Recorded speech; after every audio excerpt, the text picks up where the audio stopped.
I've been an architect for over 22 years. 4 years ago, I was on my way to a construction site observation, and I heard on the radio David Ray Griffin, whom I had never heard of before, and he was interviewed by Bonnie Faulkner of the Guns and Butter program on KPFA from Berkeley, California. I was a Reagan Republican and listening to this, what I considered radical left programming. So I had an identity issue already politically before this information came to me. But hearing David Ray Griffin on the radio talking about the over 100 first responders experiencing these explosions at the onset of the destruction of the two Twin Towers, this was really shocking to me. I'd never heard any alternative theory as to how the Twin Towers came down. Ever. This was cold to me.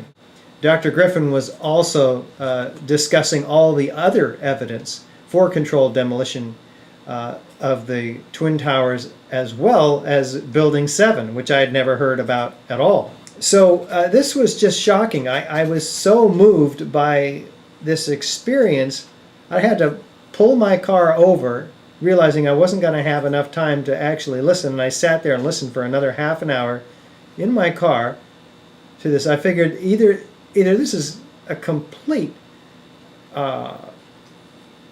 outrageous conspiracy theory, or it's true, and the official story was an outrageous conspiracy theory. I was there at the dividing line having to know what was true and what was not true. I didn't take this casually. And I'm very disturbed that others do take this decision point, this Y in the road of their thinking about 9/11 casually.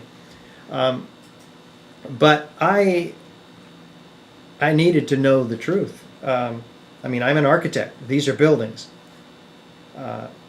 So I listened to the webcast that night from Dr. David Ray Griffin in March of 2006, and they were sold out. He was in town in Oakland, 600 people, and I couldn't even get in. I went to try to get in, and they wouldn't let me in because he was sold out. So I'm listening at home, and I'm just blown away by all this information. So I did more work on the internet. I found Dr. Stephen Jones's PowerPoint. I talked to people in the local 9/11 Truth group, and they seem like reasonable, rational people with a message that's coherent and a concern that's deep and grave about our country as a result of the destruction of these towers, and the fact, as they were adding up, the conclusion that this was some sort of an inside operation. I would have to describe myself as in a state of shock all over again. If this were true, after all, that would mean there'd be some sort of very evil, almost, conspiracy somewhere in the United States government and or industry that would allow the murder of 2,700 people, if not plan and execute it consciously. And two wars that has already killed over 1 million people, and the destruction of our civil liberties. This is extremely serious. Every American should be outraged and demanding accountability from government officials. And yet nobody's talking about it. There's no other architects, no other engineers. I had seen pilots for 9/11 Truth by this time, scholars for 9/11 Truth and Justice. But where are the architects? These are buildings. So that it just seemed obvious. There's no other choice. I looked around, left, right. I looked everywhere. There were none. So I put together a little meager website on my own. Knew what it had to be called, Architects and Engineers for 9/11 Truth. Hoping it would attract somebody who was a whole lot more competent than myself to speak about these technical matters. And of course we have now, 4 years later, 1,400 architects and engineers. We've produced 3 DVDs now. The first one from Winnipeg, 2007,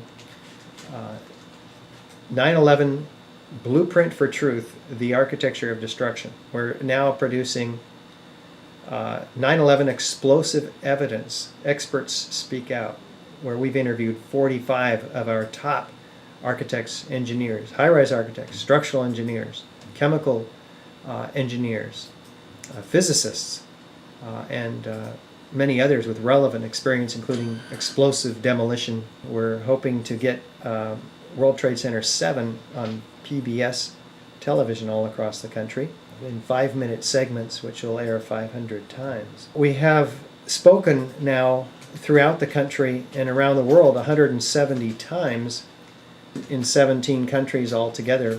We've done over 160 radio interviews. We've gone to Congress and hand-delivered our Blueprint for Truth DVD, our new 9/11 Investigator newspaper, and our brochure to every congressman in Washington, D.C. We've had 2 major press conferences in San Francisco in February of 2009, and we have gone to the National Press Club in Washington, D.C. in September of 2010, laying the gauntlet down to the media and to the government, saying, you've got to deal with this. There is evidence of explosives, high-tech incendiaries, nanothermite composite explosives, which is /incendiary, which is a complex, advanced form of thermite, which is found in all the World Trade Center dust samples, which is not being dealt with by officials, by government agencies, or by the media.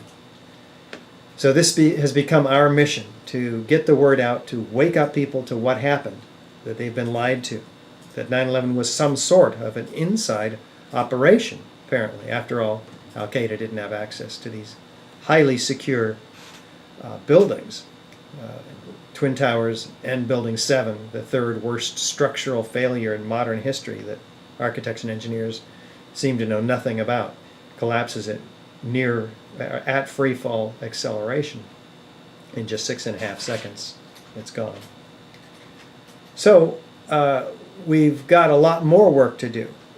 Recently, our breakthrough, if you will, on Fox TV, with Geraldo Rivera acknowledging that he might be wrong about the 9/11 Truth Movement. Building 7 might be a controlled demolition.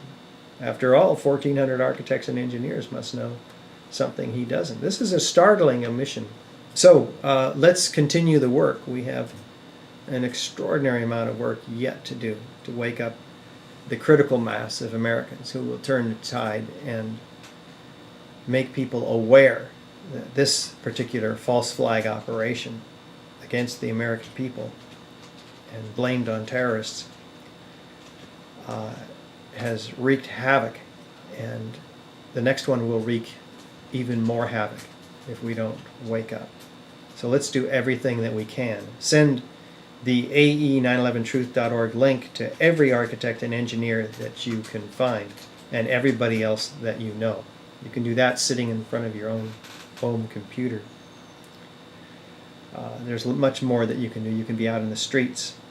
You can screen the film 9/11 Blueprint for Truth. There's so much more. We may not have the luxury of time.